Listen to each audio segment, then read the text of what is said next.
السلام عليكم، نتمنى تكونوا في احسن الاحوال. الشيته كيفاش كتشدوها الخوت ديما كتكون في الوسط، وكنشد هذوك الجناب. علاش كندير بحال الخوت؟ باش يجيني الطرطاب ساهل ورطب مزيان. من بغي نكرط ما يجينيش التكرات صعيب. هاد الطريقه هذه راه ساهله الخوت، ولا طبقتيها وخدمتي مزيان وفهمتي ماشي كنقول لك شد بحكا صافي تمشي تورك على الكليان اللي ديرها غير حاطها، ولكن الشيا كيفاش كتمشي. هذا هو التكراط. الشيته كتولي بحكا عاد كتبدا ترطب، فهمتي؟ كيولي يجيك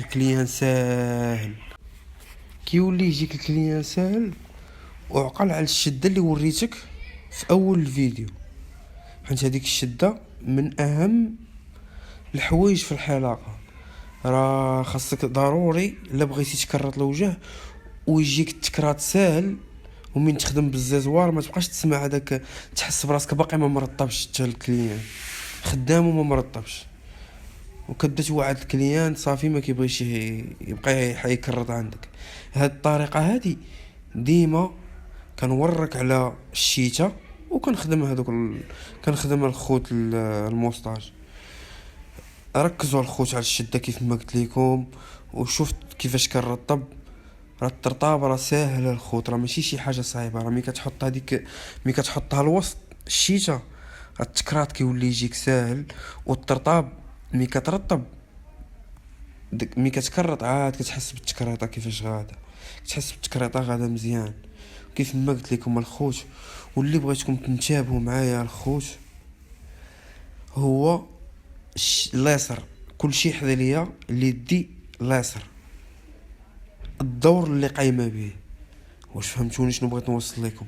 اليسار الدور اللي قايمه به، راه غتزيد تفهم وغتزيد تفهم شنو بغيت نوصل لك. حيت الا ما كانش اليسار راه ما كاين والو. هاد الشده الخوت اللي عرف يديرها واللي ما عرفش يديرها يبعد منها، حيت بزاف ديال الدراري كانوا كيتعلموا عندي وضربوا يديهم ضربات خايبين. كيف ما قلت لكم الخوت، ضربه حتى ضربه.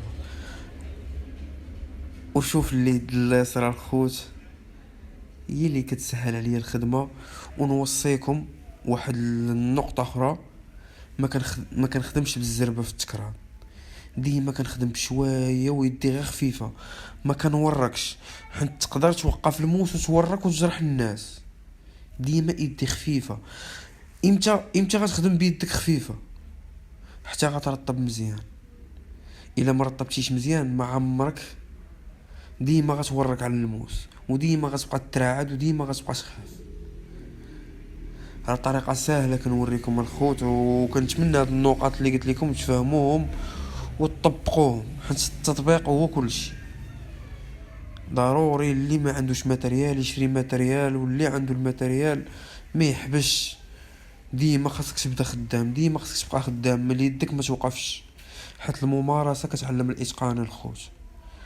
كيف ما شفتوا الخوت ما كنزربش، ديما كنخدم بشويه. وهاد الطريقه كيفاش كتخدم هاد الموس هذا، كيفاش كنحيدو وكنحطو في يدي وكنبقى غادي خدام زربان الخوت. المهم الخوت اللي كيستافد ما تنساش تخلي لنا واحد جيم وشي كومونتير زوين، بارطاجي مع صحابك باش توصل الفكره للجميع ان شاء الله. وهاد الدومين الخوت راه ما كيبغيش الحشمه، كيبغيك تكون زاعم. وكيف ما قلت لكم لاسر كلشي حدا ليا لاسر، الدور اللي كتقوم به هي اللي كتقاد ليا. حيت الا ما قاديتش بلاسر ما غنقدرش نقاد بلين، حيت ما نقدرش نضرب بلي من عفوا الخوت.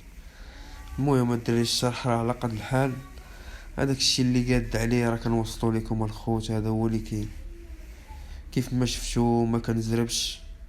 هذا هو اللي بغيتكم تفهموه. الشعر طوندوز تقدر تزرب فيها، الموس ما تزربش. شو لاسر كيفاش كتسهل عليا الخوت، ملي كنجبد بلاصر كيفاش كيسهل. خوتي راني مريض وصيبت لكم فيديو وراكم في بالي، ما تنساوش بارطاجيو شي كومونتير زوين. كنعطيكم نقاط اللي هما زوينين الخوت، غير خاصكم تتبعوا كيفاش كنحيد. كنقلب الموس وكنحيد داكشي اللي في يدي طريقه ساهله الخوت. كيف ما شفتوا التكريط على الخوت شي حاجه زوينه، واللي عجباتو هاد الحسانه اللي كتبقى الكحوليه هنا في الجناب، اللي بغاني ندير ليه شي فيديو يخلي لي الكومونتير.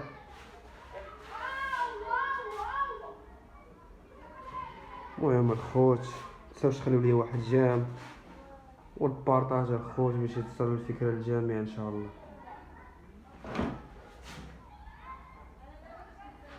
باي باي عليكم.